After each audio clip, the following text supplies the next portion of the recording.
Entonces aquí Nehemías es una persona que él sabe que él es un gobernador civil y que en la parte religiosa, espiritual, pues eso le toca a Esdras y a los sacerdotes. Entonces había un equipo de levitas para leer la palabra del Señor, por ejemplo el libro de la ley, que era el Pentateuco, los primeros 5 libros de la Biblia. Pero habían personas que, como esto se leía probablemente en hebreo, ellos tenían que traducirlo ahí mismo al arameo, pero tenían que tener mucho cuidado en no agregar, en no quitar, y que el pueblo pudiera entender perfectamente bien el significado del pasaje que se estaba leyendo.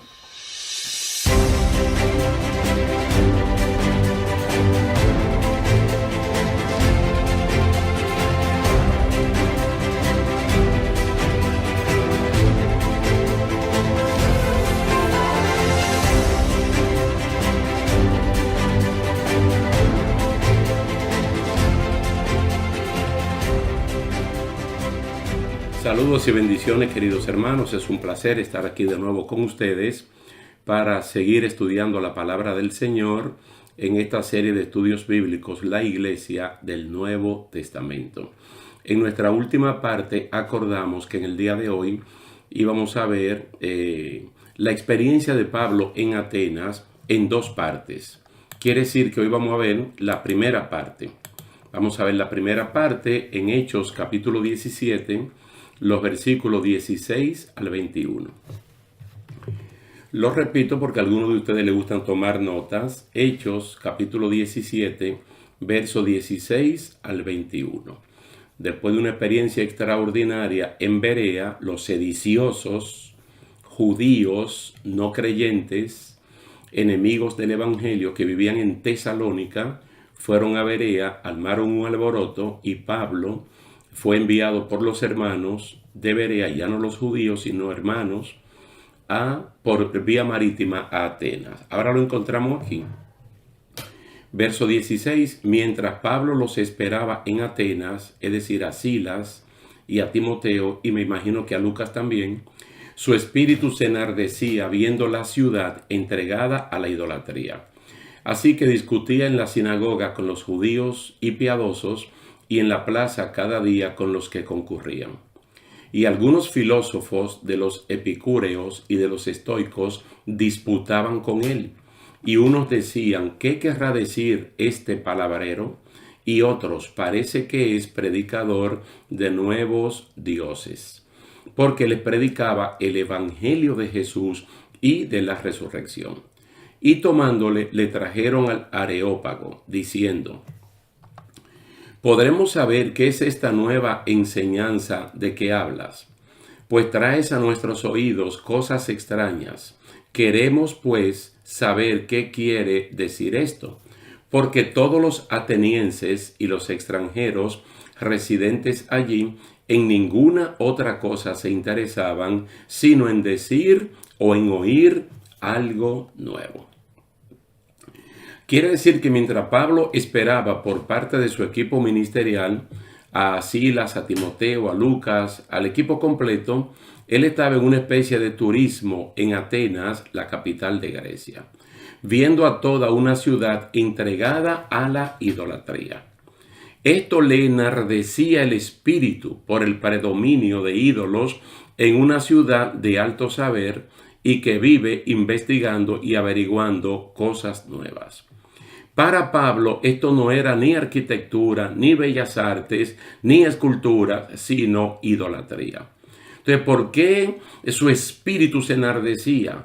Porque se supone que ante tanto conocimiento, ante tanto saber, una sociedad no debe caer tan bajo como la sociedad ateniense, adorando tantos ídolos.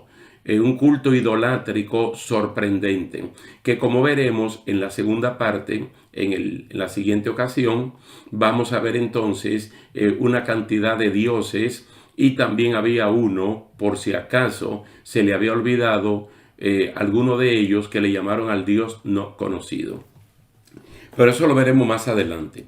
Entonces, ¿qué hacía Pablo aquí? Él discutía acerca de esto en la sinagoga con aquellos judíos y con personas piadosas que de alguna manera conocían las escrituras del Antiguo Testamento, donde Dios prohibía tales cosas. Es decir, Pablo continúa con la estrategia evangelística misionera de ir primeramente donde había una sinagoga, porque ya había un preacondicionamiento en este tipo de personas, judíos y piadosos, temerosos de Dios, como le llama el Nuevo Testamento, a muchas personas que no eran creyentes al 100%. Entonces dice que él discutía estas cosas. Esto era un desafío para él como creyente y para estos judíos que se supone conocen el Antiguo Testamento y que Dios prohibía eso desde el capítulo 20 del libro de Éxodo. También Pablo hablaba con los asistentes en la plaza de la ciudad que se le llamaba Ágora. Estas personas que iban al Ágora, Pablo también hablaba con ellos y hablaba precisamente acerca de la idolatría, pero también presentando el Evangelio de Jesucristo. Entonces es una intervención divina, la intervención de Dios en los asuntos de este mundo, en la persona de Jesucristo.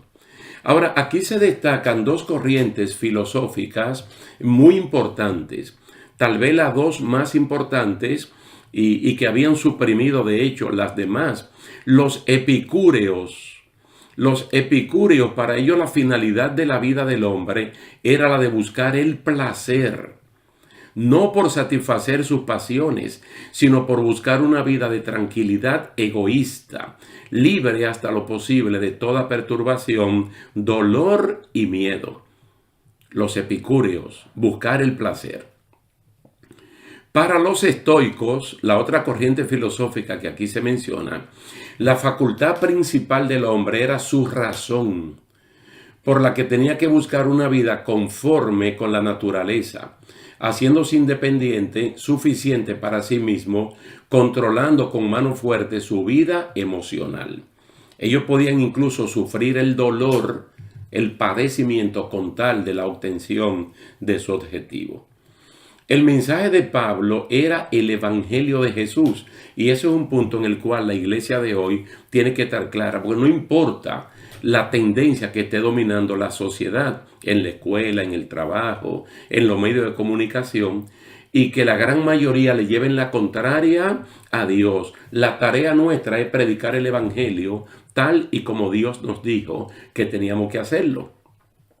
Entonces Pablo predica el Evangelio sin importar lo que otros piensen de ello. No acomodar nada ni sentirse al menos porque esta gente de alto saber filosófico y de escuela que en ese momento superaban las escuelas de Aristóteles, de Sócrates, de Platón y de otros más. Pablo no dijo nada nuevo, sino el Evangelio que había recibido de parte de Dios, y no tuvo que hacer ningún acomodo. Probablemente el único acomodo de Pablo, por ser un hombre que también viene del alto saber educativo a través de su profesor Gamaliel, medio de manera filosófica predicó el Evangelio, pero al fin y al cabo Pablo lo hizo. Ahora, como estas personas solo se interesaban en el saber algo nuevo, trajeron a Pablo al Areópago. ¿Qué era el Areópago? Era el tribunal superior donde ellos discutían estas cosas para dar veracidad o rechazar nuevas propuestas de dioses o nuevos conocimientos. Porque en esto era que vivían todo el tiempo escarbando, averiguando una cosa que fuera novedosa para patentarla como si fuera de ellos. Ellos dicen, podremos saber qué es esta nueva enseñanza de que hablas. Así se acercaron a Pablo. No sabemos el tono de la pregunta, pero en una ocasión el apóstol Pedro, mire lo que los recomendó cuando alguien nos pregunta. Oiga lo que recomienda Pedro en la primera carta de Pedro, en el capítulo 3, los versículos 14 al 16. Y esto tiene vigencia al día de hoy. Más también, si alguna cosa padecéis por causa de la justicia, bienaventurados sois. Por tanto, no os amedrentéis por temor de ellos, ni os conturbéis. sino santificad a Dios el Señor en vuestros corazones. Y estad siempre preparados para presentar defensa con mansedumbre y reverencia ante todo el que os demande razón de la esperanza que hay en vosotros. No he terminado la cita completa porque falta el verso 16, pero haciendo un pequeño paréntesis aquí hasta el versículo 15, entonces uno se puede dar cuenta de que Pablo va a hacer una apología, pero no en el nivel que esta gente defiende en su posición, con orgullo, con vanagloria, con altivez, despreciando a los demás. Sino que Pablo y nosotros también tenemos que hacer una defensa del evangelio con mansedumbre, con respeto, con reverencia, ante todo aquel que demande razón de la esperanza que hay en nosotros. Porque Pablo lo que está predicando es el evangelio de Jesucristo y el evangelio de la resurrección. Un punto muy importante allí. Ahora el versículo 16 dice, teniendo buena conciencia, para que en lo que murmuran de ustedes como de malhechores sean avergonzados los que calumnian vuestra buena conducta en Cristo. Porque así fue que ellos se asomaron a Pablo. Ustedes vieron, y lo podemos repetir de nuevo, el término despectivo con el cual se acercaron a él. ¿Qué querrá decir este palabrero? Este recogedor de palabra. Porque ellos están viendo a Pablo desde una posición de altura y Pablo en una posición baja. No es con humildad y con sencillez que uno quiere aprender algo y se acerca a alguien que tiene más conocimiento que uno y uno le solicita que nos explique tal o cual cosa. Ustedes pueden ver aquí en el versículo 21 de Hechos capítulo 17 que Lucas describe con algo de ironía la curiosidad superficial de los atenienses y los visitantes que pasaban temporadas en la ciudad de Atenas, buscando la última novedad, en lugar de ocuparse de las verdaderas y profundas cuestiones filosóficas. Esto nos recuerda cuando Herodes, uno de los hijos de Herodes el Grande, tuvo la oportunidad de ver y oír a Jesucristo, ya en la postrimería de la vida de Jesucristo, antes de ser crucificado. Pero él quería ver y oír de forma superficial y no interesado en un real cambio.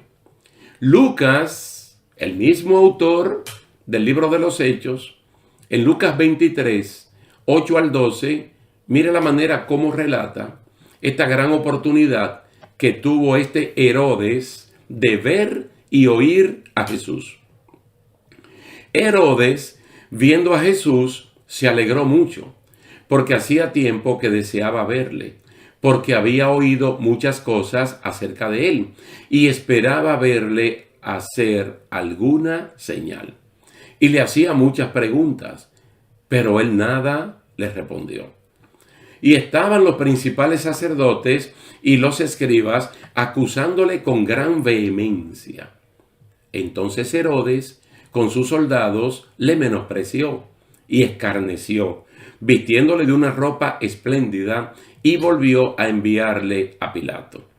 Y se hicieron amigos Pilato y Herodes aquel día, porque antes estaban enemistados entre sí. Este que originalmente tiene deseo de ver y de oír a Jesús, ahora termina menospreciándolo. Porque su acercamiento no fue sincero, su acercamiento no fue humilde. Y no es verdad que Dios va a atender a los orgullosos y vanagloriosos. Dios va a atender a aquellos que se humillan ante su palabra. Entonces, Pablo, aquí en Atenas, tiene su espíritu pero enardecido completamente al ver la tremenda contradicción de una sociedad altamente educada, pero que en la carne misma es que ellos se mueven y entonces no pueden entender las cosas del Señor. Yo quiero en este punto hacer un paralelo para que ustedes vean. Quiero hacer un paralelo porque yo creo que probablemente sea el único capítulo del Nuevo Testamento que trae el retrato de cómo era la sociedad entre Adán y el diluvio, la sociedad antediluviana. Romanos capítulo 1, verso 18 al 23. Es un poco más largo, pero yo quiero tomar este trozo, esta perícopa, como algunos le llaman también, esta sección de Romanos capítulo 1, verso 18 al 23. Presten atención porque aquí hay un retrato fidedigno de cómo se comportaba esta sociedad en el plano del pensamiento, en el plano del saber. Porque la ira de Dios se revela desde el cielo contra toda impiedad e injusticia de los hombres que detienen con injusticia la verdad. Porque lo que de Dios se conoce les es manifiesto, pues Dios se lo manifestó. Es una sociedad que conocía plenamente a Dios. Ellos no tenían ningún problema en cuanto al origen de ellos como humanos, ni el origen de la creación. Ellos entendieron que esto provenía del Creador, de un Creador. Incluso en ese sentido, estaban un poco más avanzados que un sector de la sociedad de hoy que cree que la creación se creó ella misma y que nosotros somos fruto de un accidente. Entonces, lo que de Dios se conoce les es manifiesto, pues Dios se lo manifestó.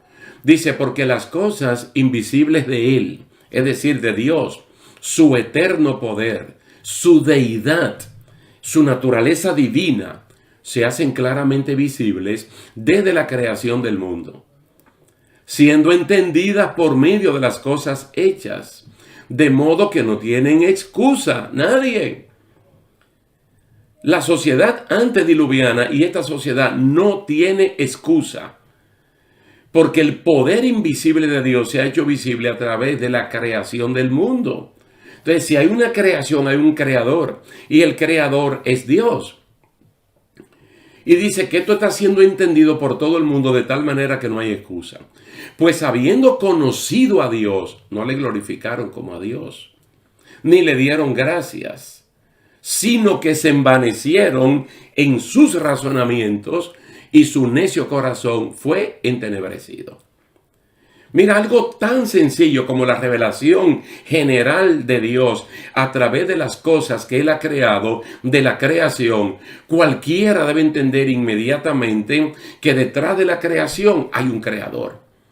Y que el creador de todas las cosas no quiere que adoren absolutamente nada de las cosas que Él hizo, sino que lo adoremos a Él, que lo glorifiquemos a Él, que le demos las gracias a Él, porque Él es la fuente de todo lo que se ve y también de lo que no se ve.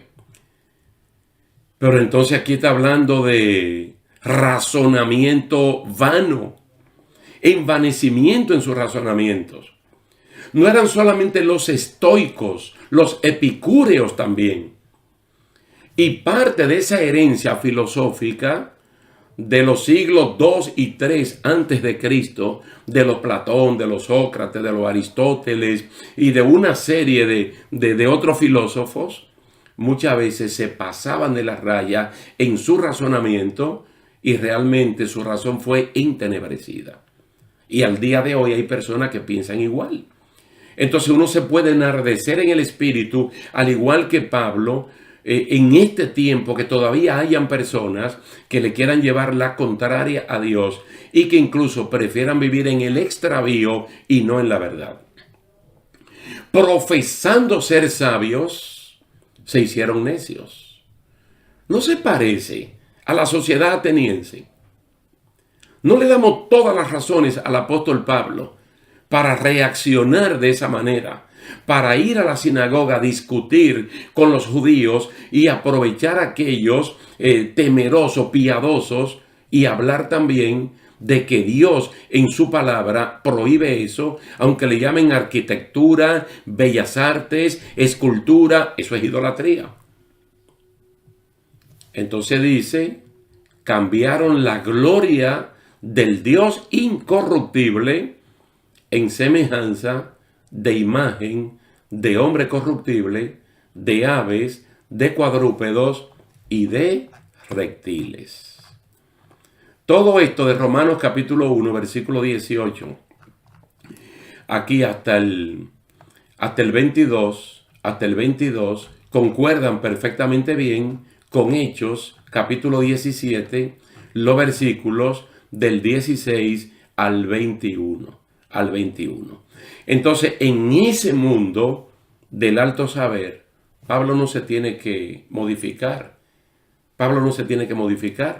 Porque Pablo lo que está haciendo allí es predicando el evangelio de Jesucristo y también hablando de la resurrección. Entonces, para ello estas cosas fueron novedosas, y así es que invitan a Pablo al Areópago, a esa reunión, a ese comisionado de alto nivel, para ellos poder validar o rechazar lo que el apóstol Pablo está aquí enseñando.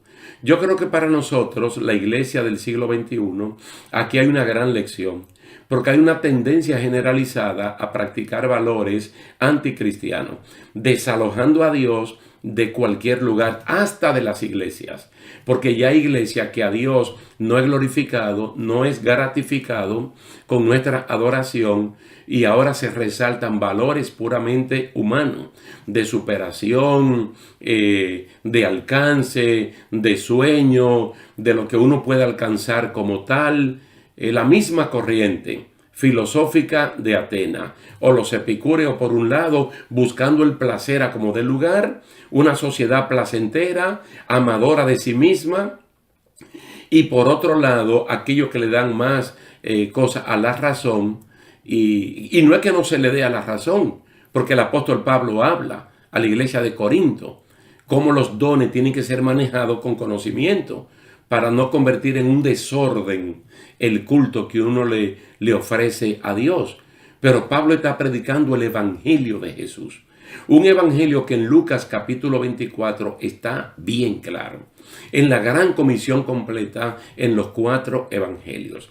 Entonces, si él no se modificó ante la globalización de la idolatría en esa ciudad, mucho menos nosotros en este tiempo, en un mundo que está globalizado solamente pensando en el mal.